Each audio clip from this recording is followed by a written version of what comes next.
Sekarang kita akan membahas kira-kira apa kaitannya kuliah pemodelan sistem dengan bidang kita di teknik industri, ya.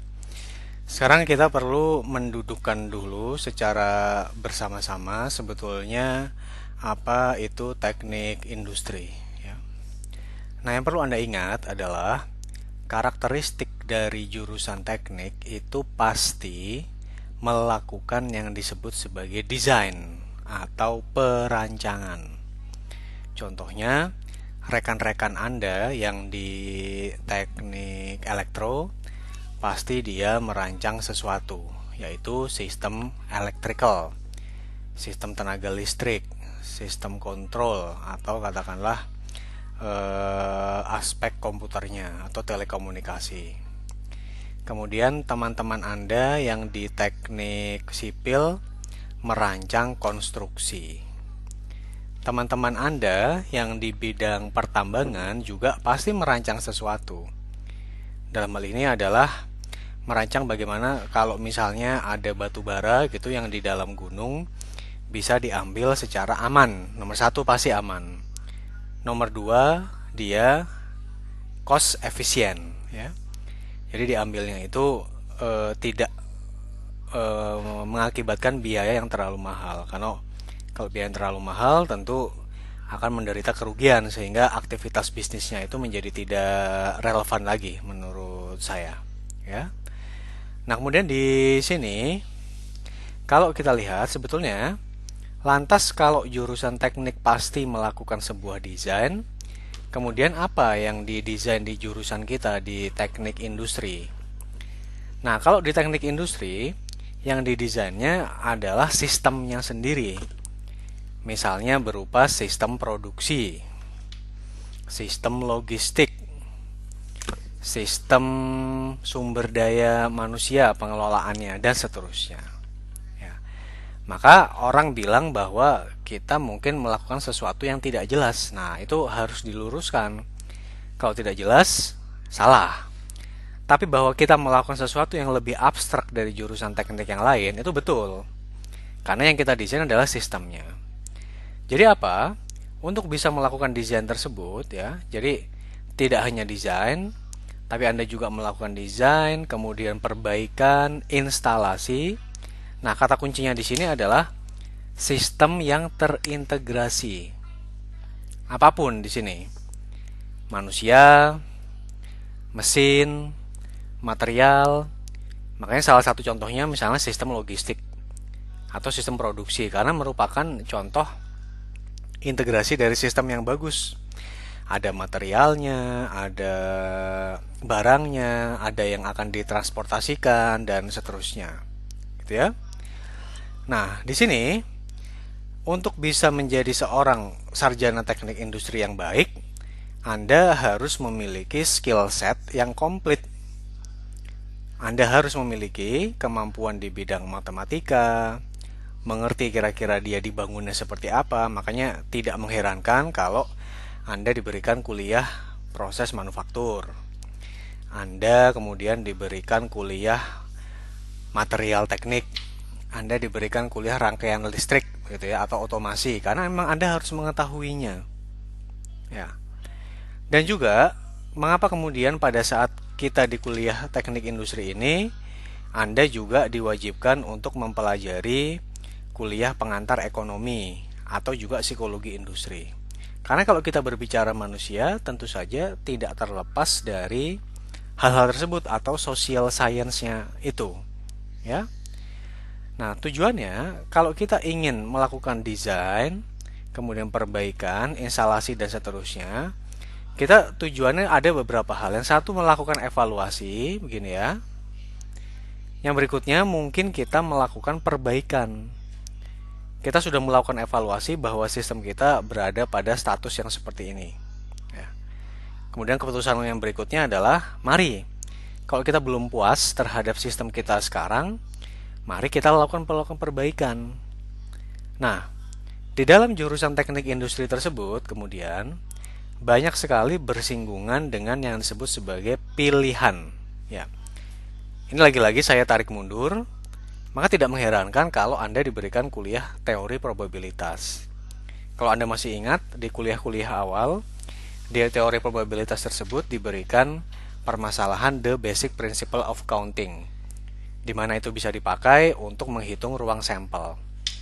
Dengan menghitung ruang sampel, secara tidak langsung, Anda sudah mencoba melakukan analisis kira-kira alternatif yang tersedia untuk permasalahan yang saya hadapi itu apa saja. Kan tidak mungkin hanya dengan satu alternatif. Nah, itulah alasannya kenapa Anda diberikan kuliah probabilitas. Nah, permasalahan sekarang, dari berbagai alternatif tersebut, mana yang harus saya pilih? Otomatis, pemilihannya tersebut berdasarkan sebuah kriteria performansi, ya, atau fungsi tujuan. Nah, untuk bisa memilihnya, maka di sini kita kemudian kalau kita tarik mundur lagi, ya, Anda diberikan yang disebut sebagai pemodelan sistemnya tersebut. Anda dari sistemnya bisa mendeskripsikan dia kebutuhannya apa yang perlu saya lihat, apa yang tidak perlu saya libatkan begitu. Sehingga kita tahu dengan tepat memutuskan, ya, alternatif-alternatifnya tersebut apa saja yang bakal pilih itu tadi. Nah, jadi dengan kemampuan yang beragam ini, ya. Jadi tidak heran kalau Anda lihat profil jurus atau alumni teknik industri itu dia tersebar di berbagai jenis industri, ya. Ada yang masuk ke industri manufaktur, ada yang masuk ke industri logistik, kemudian ada yang masuk ke industri jasa, bahkan ada yang masuk ke sektor makro, misalnya masalah pemerintahan. Nah, tapi yang perlu ditekankan di sini, bukan karena kita memahami sistem, bukan berarti kita menjadi jurusan yang lebih bagus daripada jurusan lain. Tidak, ya. Anda boleh mengerti sistem energi secara keseluruhan begini, gitu misalnya. Tetapi kalau Anda masuk ke detail, pada saat Anda membuat alatnya, tentu saja Anda harus bicara dengan teman-teman yang di jurusan teknik elektro, atau teknik kimia, atau mungkin teknik mesin. Saya tahu bahwa melakukan perubahan rute angkot caranya begini-begini. Dengan model, ya. Nanti Anda pelajari juga pada saat mengambil kuliah penelitian operasional 2.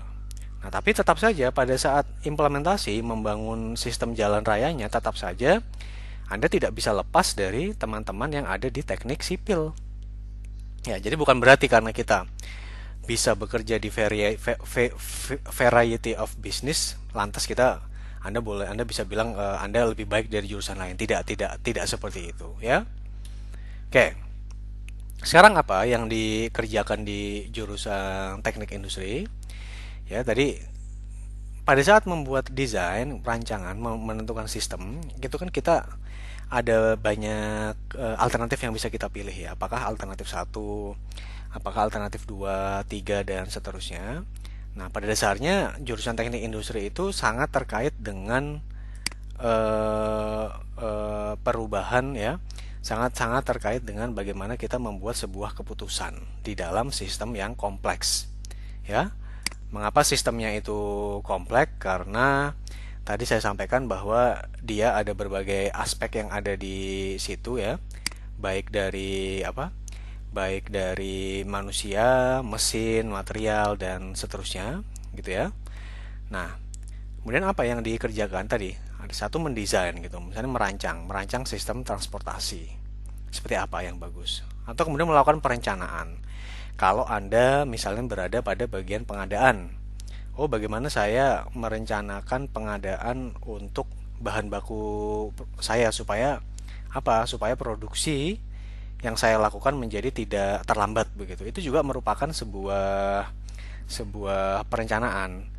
Atau kalau misalnya saya berada pada sistem distribusi, bagaimana kemudian saya melakukan perencanaan supaya distribusinya ini menjadi tepat waktu dan tepat jumlah kepada tujuan-tujuan yang sudah ditetapkan. Itu salah satu contoh perencanaan. Atau kalau mungkin terkait dengan masalah human resource planning begitu, ya. Setiap orang punya jalur karir sendiri yang harus Anda rencanakan, dia kurang lebih jalur karirnya bagaimana dan bagaimana, gitu, ya. Meskipun kalau terkait dengan kalau terkait dengan sumber daya manusia sebetulnya tidak benar-benar persis bersinggungan dengan kuliah kita pemodelan ini. Kemudian ada juga masalah pengendalian gitu ya. Jadi kalau misalnya tadi contoh nanti setelah UTS Anda akan belajar beberapa kasus begitu yang terkait dengan keuangan. Di situ akan diberikan ya bagaimana kalau misalnya ada beberapa cost factors begitu ya, bagaimana itu bisa dikendalikan oleh kita setiap komponen biaya yang tersebut. Nah, yang banyak sekali dilakukan dan ini dari pengalaman saya ya, baik melakukan penelitian maupun melakukan pekerjaan konsultasi secara praktis untuk beberapa klien di industri, masalah perbaikan ini menjadi sangat penting juga gitu ya. Karena contohnya tadi misalnya kita sudah punya sistem distribusi gitu. Bagaimana kemudian sistem distribusi itu bisa kita lakukan efisiensi sehingga tidak hanya performansi kepada pelanggan gitu lebih baik, tapi biayanya bisa menjadi lebih murah juga ya. Misalnya ada sistem produksi, bagaimana kemudian jadwal kerja antar mesin itu bisa menjadi lebih efisien sehingga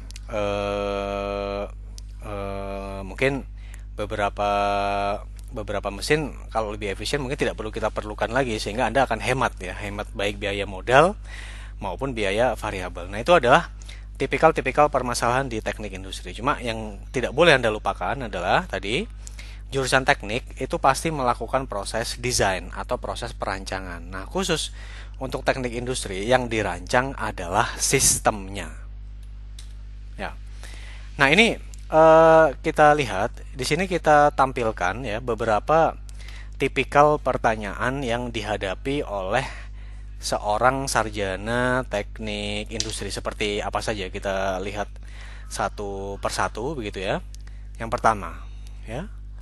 Apakah sistem yang sedang saya bangun ini akan memberikan pengembalian ekonomis gitu atau balik modal ya?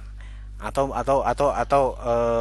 aspek finansialnya itu menguntungkan bagi pemilik sistem tersebut. Ini penting gitu ya. Misalnya Anda membangun sebuah bisnis gitu. Bisnis kan bukan merupakan sebuah kegiatan hibah. Maka Anda harus merencanakannya dengan sebaik mungkin untuk mendatangkan keuntungan. Sehingga orang bertanya nih, oke, Anda bilang bahwa untuk menjalankan bisnis saya ini saya perlu keluar 1 miliar. Oke, saya bersedia. Tapi berapa banyak? Berapa banyak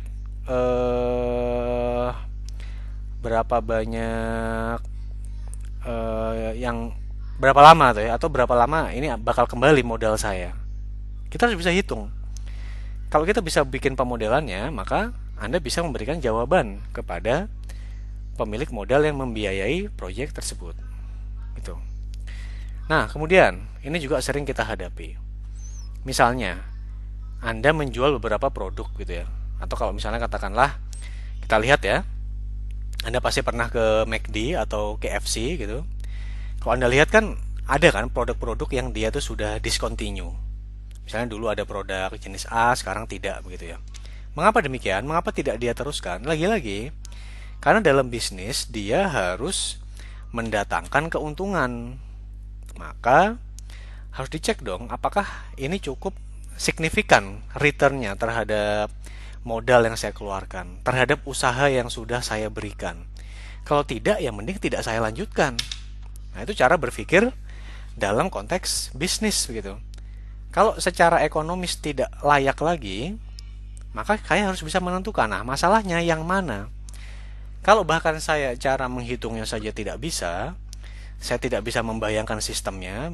Contoh kalau misalnya kita berbicara KFC gitu ya, pasti kan dia harus menghitung begitu proporsi dari tepungnya begitu, berapa yang dipakai di produk tersebut. Kan dia tidak mungkin, maksudnya tepung itu hanya dipakai untuk satu produk, pasti mungkin dipakai di beberapa produk dan seterusnya. Jadi itu juga merupakan sebuah tipikal pertanyaan di bidang teknik industri. Ada juga kalau kita berbicara masalah utilisasi. Apa yang disebut sebagai utilisasi? Utilisasi itu sebetulnya adalah penggunaan gitu ya. Anda lihat, misalnya Anda punya mesin gitu. Anda punya mesin, dia 1 minggu hanya bekerja selama 2 jam. Tentu saja utilisasinya sangat rendah. Kan 1 minggu jam kerja itu kalau normal adalah 40 jam. 5 hari kali 8 jam per hari. Kalau mesin yang Anda beli utilisasinya hanya 2/40, berarti 5%, maka kita harus cek apakah betul itu terjadi kondisi demikian. Atau Anda bisa bertanya ulang, mengapa hanya 5% ini, jangan-jangan saya salah merencanakan. Atau kemudian kalau memang ternyata memang betul bahwa dia hanya 5%, apakah Anda mengambil keputusan?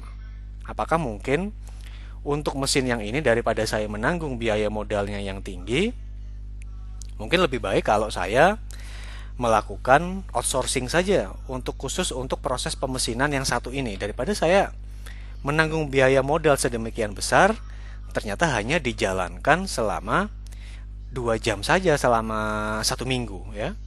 Itu juga harus kita pertimbangkan baik-baik cara Anda melakukan perhitungan dan seterusnya.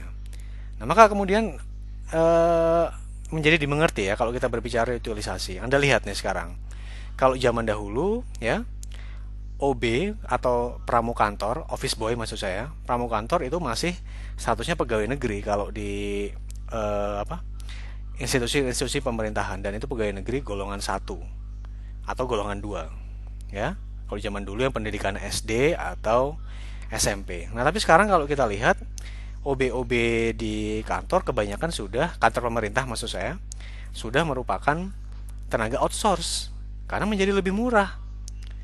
Pemerintah tidak perlu menanggung kalau dia katakanlah terjadi apa-apa gitu ya. Tidak perlu memberikan pensiun. Ya. Tidak harus menanggung biaya kesehatan, dalam hal ini iuran BPJS. Itu merupakan salah satu contoh yang sangat bagus gitu ya. Jadi kita melihat kalau daripada pegawai negeri utilisasinya hanya dipakai untuk bersih-bersih, mending dia dipakai untuk yang lain. Misal kalau posisi analis begitu, baru kemudian bisa dimengerti kalau dia memang harus statusnya pegawai negeri. Tapi kalau tidak, OB cukup outsource, ya. Nah, kemudian apakah mix of resource atau kombinasi dari sumber daya itu sudah baik begitu ya? Katakanlah kalau kita jualan ayam goreng saja, misalnya kita memakai kompornya itu kompor gas gitu ya, kemudian memakai wajan biasa. Apakah mungkin kita wajannya boleh tetap biasa, tapi kompornya kompor listrik begitu? Kenapa? Karena kita memprediksi mungkin harga gas di Indonesia akan mengalami kenaikan. Atau mungkin Anda hitung, sebelumnya saya untung cukup signifikan karena saya memakai gas subsidi pemerintah yang untuk orang miskin tersebut 3 kilo. Ternyata itu tidak boleh digunakan untuk kegiatan bisnis, karena bisnis saya sudah masuk skala menengah. Dulu di awal-awal saya boleh menggunakan itu, karena bisnis saya masih UMKM, boleh menggunakan gas yang hijau warna melon tersebut. Nah, pada saat sudah menengah, tentu harus kita pikirkan, harus shifting gitu. Apakah harus memakai kompor listrik? Misalnya biaya KWH listrik lebih murah daripada biaya gas. Karena kalau tidak, menjadi repot. Anda akan menanggung biaya yang besar. Ujung-ujungnya mungkin akan dibebankan kepada customer. Padahal tidak selamanya customer bersedia menanggung kenaikan biaya produksi yang direpresentasikan dengan naiknya harga produk ya, atau harga produk itu bisa jadi customer Anda akan lari. Jadi mungkin kita berbicara apakah perlu ada teknologi yang sudah dipertimbangkan dalam hal ini untuk menggantikan teknologi yang mungkin sudah obsolete gitu ya. Nah, kemudian apakah sumber daya yang ada itu sudah diatur dengan bagus gitu ya. Lagi-lagi misalnya kita berbicara masalah sumber daya manusia. Apakah dosen misalnya itu tepat jika dikenakan tugas-tugas administrasi? Jangan-jangan itu malah kontraproduktif, karena dosen secara logika direkrut karena dia memiliki kemampuan dalam hal mengajar atau dalam hal meneliti. Jangan-jangan kalau saya melakukan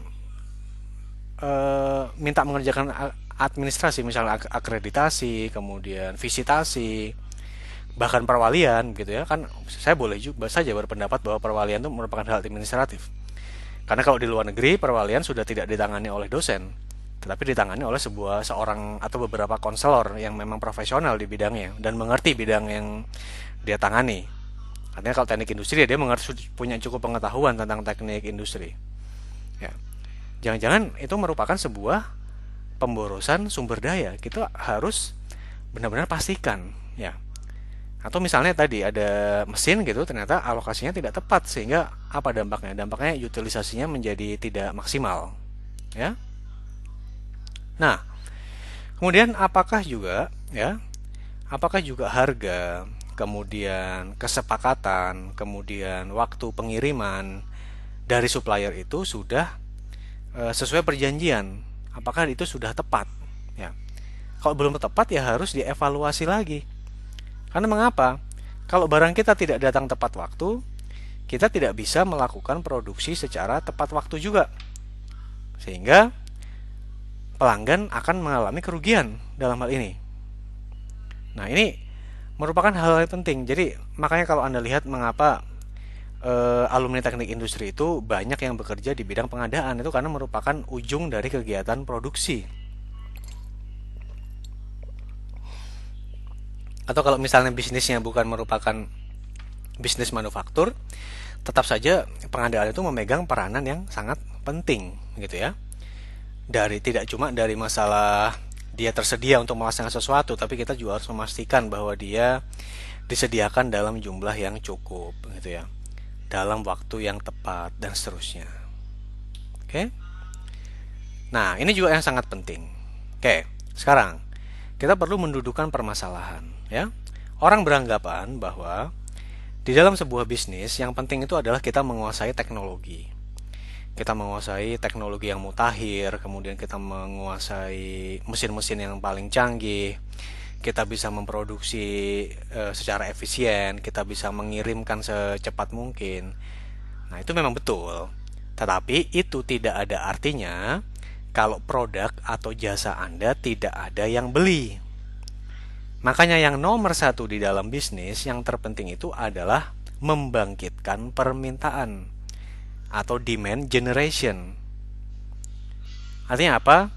Kalau tidak ada tarikan yang beli, bisnis tidak akan berjalan. Itu sudah hukum alam, ya. Sehingga bagaimana membangkitkan permintaan pelanggan tersebut, otomatis apa yang diinginkan pelanggan ya kita harus bisa penuhi.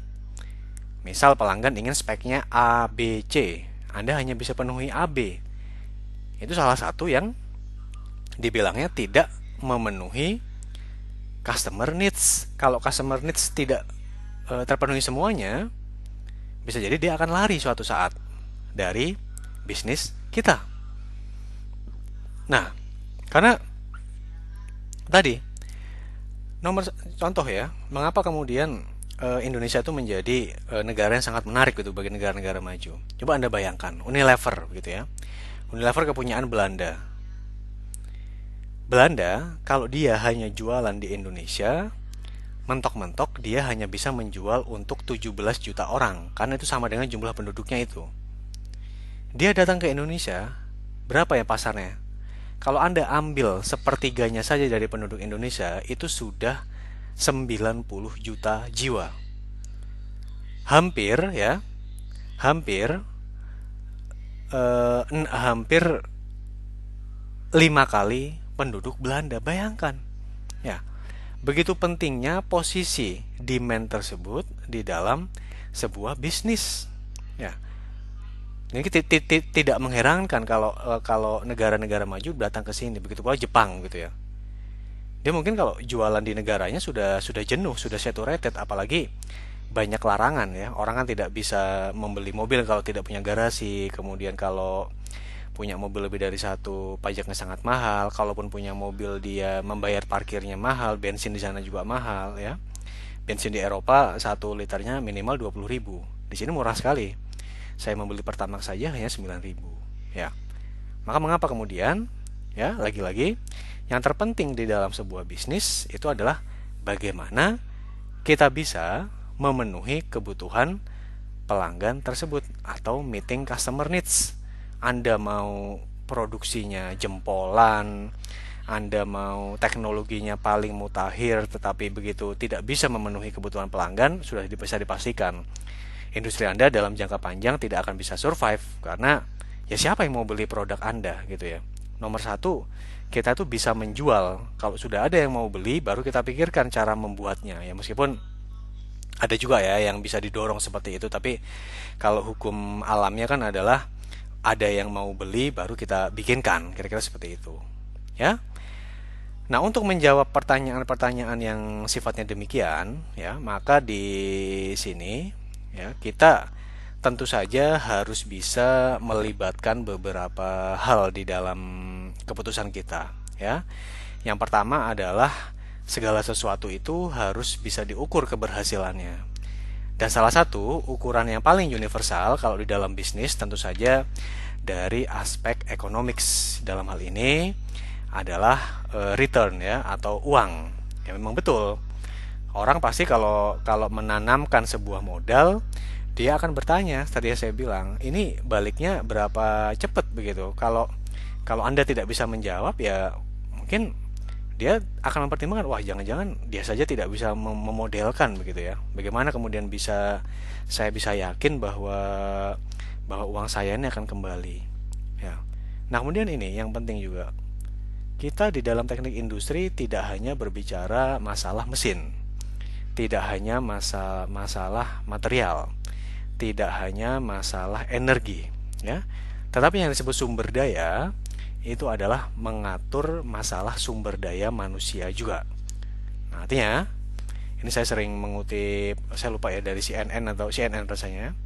CNN itu bilang bahwa bukan minyak, bukan berlian, bukan emas ya, dan juga bukan logam mulia sumber daya yang terpenting di dunia ini. Sumber daya yang terpenting adalah human mind atau manusia. Ya memang betul ya. Mau sumber dayanya banyak seperti Indonesia, tapi kalau posisinya manusianya seperti kita sekarang gitu, ya sulit secara rata-rata ya. Kalau Anda karena mahasiswa seharusnya lebih, tapi kalau mahasiswa masih suka nyontek gitu, masih suka malas-malesan, ya jangan heran kalau negara kita belum maju. Orang yang paling berpendidikan saja masih belum jujur. Bagaimana Anda bisa mengharapkan orang lain lebih baik dari Anda? Itu kan logika ya. Kita tidak, Anda saja mendapat pendidikan tinggi, tentu saja harus bisa memberikan contoh dalam hal ini. Oke? Nah, kemudian yang tidak kalah pentingnya di dalam pendidikan di teknik industri, kita selalu diajarkan untuk berpikir secara sistemik ya, secara holistik, menggunakan helikopter view ya. Supaya apa? Supaya segala informasi itu kemudian bisa direkam sebaik-baiknya. Artinya tidak ada yang terlewat begitu ya. Tadi kan kita ulang lagi bahwa di segmen 1 sudah kita bahas bahwa yang disebut sebagai sistem dia merupakan interrelasi ya, atau keterkaitan antara berbagai objek yang ada di satu grup. Ya, karena dia merupakan hubungan antara berbagai grup, tentu saja secara natural dia merupakan sesuatu yang kompleks. Nah, kalau ada yang tidak Anda libatkan, nah itu bisa terjadi Anda salah nanti ya, sehingga menjadi tidak komprehensif lagi apa yang diharapkan dalam hal ini. Oke? Nah, kemudian di sini juga apa? Kita harus mempertimbangkan yang disebut sebagai trade-offs begitu ya. Yang disebut sebagai trade-off itu artinya kalau Anda menambah sesuatu, mungkin Anda akan mengurangi sesuatu. Contohnya bagaimana? Misalnya saya ingin meningkatkan marketing begitu ya. Kalau kita ingin meningkatkan marketing, tentu saja kita harus bisa menyediakan produknya itu sebanyak mungkin ya. Artinya apa? Berarti saya harus menyediakan persediaan sebanyak-banyaknya. Nah, tetapi bagi orang produksi, persediaan yang sebanyak-banyaknya itu kan merupakan sebuah pemborosan. Justru kalau buat orang produksi, dia harus lean. Ya, dia harus meminimasi sedikit mungkin persediaan. Sehingga beberapa bakal ada trade-off. Oke. Anda ingin punya task force yang lebih luas, otomatis Anda memperbanyak karyawan begitu ya. Tetapi Konsekuensinya tentu saja mengaturnya menjadi lebih sulit. Nah, yang berikutnya yang harus dipertimbangkan juga di dalam bisnis tersebut pasti ada batasan-batasan yang tidak semuanya bisa kita akomodasi dan itu sangat lumrah ya. Jadi kelak ya, misalnya Anda bekerja, baik Anda bekerja di perusahaan maupun Anda mengembangkan bisnis Anda sendiri, kalau ada batasan ya itu bisa dimengerti, tidak masalah. Justru dengan adanya batasan tersebut bagaimana kita bisa bergerak? Apakah Anda merasa bahwa negara-negara barat yang maju tersebut tidak punya batasan? Banyak. Cuacanya saja sudah merupakan batasan. Ya, kita bisa menikmati udara hangat sepanjang tahun. Mereka maksimal 6 bulan. Pada saat musim panas, sebagian musim semi dan sebagian musim gugur. Musim dingin sudah pasti tidak. Musim semi hanya setengahnya yang bisa panas. Musim gugur pun sama. Ya. Tapi di tengah konstrain tersebut, bagaimana kemudian mereka bisa thrive gitu ya? Bisa malah maju, bisa malah berusaha. Itu merupakan hal yang harus kita pelajari. Di tengah keterbatasan ternyata kita masih bisa bergerak sebetulnya kalau kita inginkan begitu ya. Oke. Kemudian Jepang gitu. Apa tidak punya keterbatasan? Punya. Mereka hancur lebur pada saat dibom atom oleh negara sekutu pada saat Perang Dunia Kedua. Tapi di tengah keterbatasan tersebut mereka malah terpacu bagaimana kemudian mengejar ketertinggalannya. Begitu pula Jerman ya. Jerman kan juga sama, negara yang kalah perang. Otomatis itu juga menjadi pertimbangan mereka bagaimana mereka bisa bangkit ya. Nah, untuk menjawab tipikal-tipikal permasalahan tadi yang sudah saya sebutkan di teknik industri tadi ya, maka Anda memerlukan yang disebut sebagai pendekatan secara komprehensif. Dalam hal ini ya, menggunakan pemodelan sistem. Ya, tadi sudah dibahas begitu. Mengapa? Tadi saya bilang kita harus bisa melakukan narasi gitu ya. Sebetulnya yang ingin kita kerjakan itu apanya sih di sini? Sehingga kita bisa membuat sebelum masuk ke model matematisnya, mental modelnya atau abstraksinya itu bakal bagaimana? Ya. Baru kalau tahapan yang ini beres gitu ya. Narasinya sudah, abstraksinya sudah, membuat model matematisnya sudah, baru kemudian Anda bisa melakukan perhitungan. Baru kemudian Anda bisa mengeluarkan atau mengusulkan hasil. Kalau itu belum dilakukan, maka akan selalu sulit sekali. Dan dasarnya adalah model. Dan seperti yang sudah saya sampaikan, fokus kuliah kita selama 1 semester ke depan adalah untuk model kuantitatif. Ya. Memang betul bahwa kita belajar juga yang disebut sebagai soft system, tetapi tetap intisari kita, apalagi karena kita ini ada di jurusan teknik ya. Jadi modelnya tetap menggunakan model yang sifatnya kuantitatif, artinya aspek-aspek matematisnya itu harus betul-betul Anda cermati gitu ya. Logikanya juga sebelum masuk ke matematiknya tersebut. Nah, maka di sini ya, untuk 1 semester ke depan, maka tugas Anda sekarang adalah bagaimana yang pertama Anda harus rajin membaca referensi begitu. Kemudian pada saat diberikan permasalahan, mulai pikirkan begitu. Kira-kira permasalahan ini bagaimana? Pikirkan dari mulai logikanya, ya. Artinya logika itu sangat penting begitu ya. Anda bisa mengetahui apakah yang saya kerjakan itu secara logika make sense atau tidak, masuk atau tidak. Kalau logika masuk, kemudian Anda bikin mental modelnya, abstraksinya, model konseptualnya, baru kemudian masuk ke model matematis. Dicek lagi kemudian, diverifikasi apakah satuannya sudah betul, apakah ada hal-hal yang masih menyimpang dari kaidah matematis dan lain sebagainya. Nah, kalau sudah, untuk mencari solusinya itu pun masih merupakan pekerjaan lagi ya. Di situ Anda mencari solusi berarti sudah berbicara masalah komputasi. Minimal Anda melakukan komputasinya dengan menggunakan bantuan spreadsheet. Itu minimal sekali. Tapi zaman sekarang kan sudah ada Python, sudah ada RStudio dan seterusnya, sehingga itu yang diharapkan Anda juga menguasai hal-hal tersebut ya. Jadi itu kurang lebih yang dapat saya sampaikan. Selanjutnya silahkan dipelajari dan dibaca buku teksnya.